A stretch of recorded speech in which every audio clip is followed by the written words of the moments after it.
আজকে দুপুরবেলা কি রান্না হলো সেটাই আপনাদের সঙ্গে শেয়ার করব। আজকের রান্নাগুলো ছিল কিন্তু একদমই সাধারণ, তবে রান্নার জন্য এখানে আমি 2 রকমের মাছ নিয়ে নিয়েছি।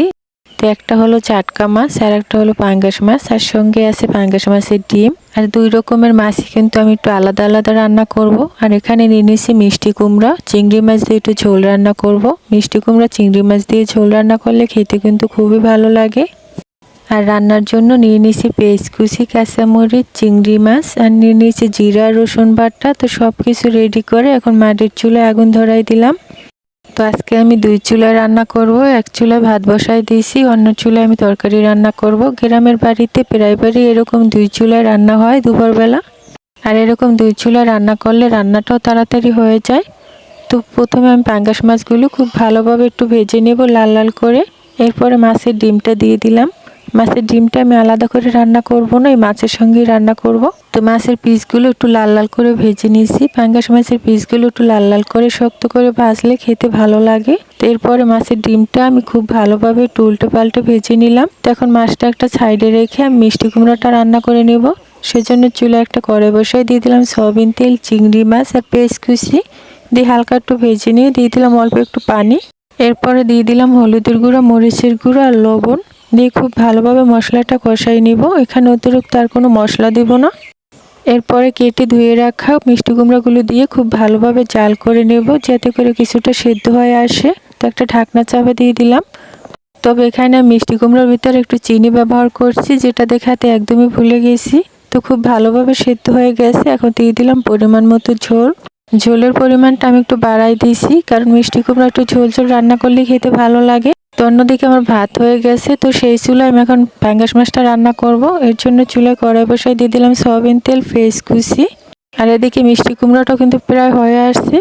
তো পেঁয়াজটা একটু লাল লাল করে ভেজে এরপরে দিয়ে দিলাম সামান্য একটু রসুন আর জিরা বাটা, আর দিয়ে দিলাম অল্প একটু পানি, হলুদের গুঁড়ো, মরিচের গুঁড়ো আর লবণ দিয়ে খুব ভালোভাবে কষাই নেব। তবে আমি যে কোনো মাছ রান্না করার সময় কিন্তু অতিরিক্ত মশলা ব্যবহার করি না। তো খুব ভালোভাবে মশলাটা কষানো হয়ে গেছে। এখন পরিমাণ মতো ঝোল দিয়ে ঝোলটা ফুটে উঠলে মাছগুলো দিয়ে দিব। ডিম আর মাছগুলো দিয়ে কিছুক্ষণ জাল করে নেব। তো অন্যদিকে দেখো মিষ্টি কুমড়াটা কিন্তু রান্না হয়ে গেছে। কালারটা কত সুন্দর আসছে আর খেতেও মাশাআল্লাহ অসম্ভব মজা ছিল। তো এদিকে আমার পাঙ্গাস মাছ রান্না হয়ে গেছে।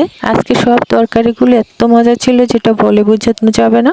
আর দেখো পাঙ্গাস মাছের কালারটা কত সুন্দর, আর মাছের ডিম খেতে এত মজা ছিল। আমার কাছে পাঙ্গাস মাছের ডিম খেতে খুবই ভালো লাগে, আর আমার বাচ্চারাও খুব পছন্দ করে।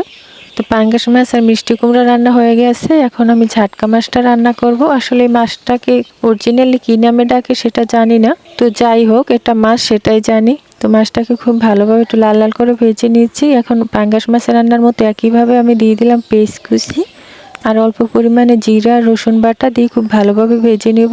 এরপরে দিয়ে দিলাম অল্প একটু পানি, যাতে করে মশলাটা নিচে লেগে না যায়। এরপর দিয়ে দিলাম হলুদের গুঁড়ো, মরিচের গুঁড়ো, স্বাদ মতো লবণ দিয়ে খুব ভালোভাবে কষাই নেব। তো অবশেষে মশলা কষানো হয়ে গেছে। এখন পরিমাণ মতো ঝোল দিয়ে দিব। তো এই মাছে কিন্তু অতিরিক্ত কাটা হয়, তবে একটু ভেজে রান্না করলে একদমই কাটা লাগে না, তবে খেতে কিন্তু খুবই ভালো লাগে। একটা ইলিশ মাছের ফ্লেভার আসে।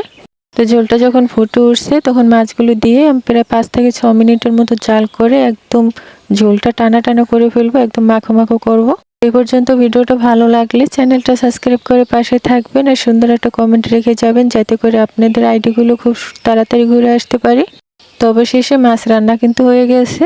দেখেন আজকে প্রত্যেকটা তরকারি এতটা লোভনীয় ছিল যেটা বলে বোঝাতে পারবো না। তো মাটির চুলায় গ্রামীণ পরিবেশের রান্না দেখতে আপনাদের কেমন লাগলো অবশ্যই জানাবেন। তো আজকের মতো এখানে বিদায় নিচ্ছি। সবাই ভালো থাকবেন, সুস্থ থাকবেন। আল্লাহ হাফেজ।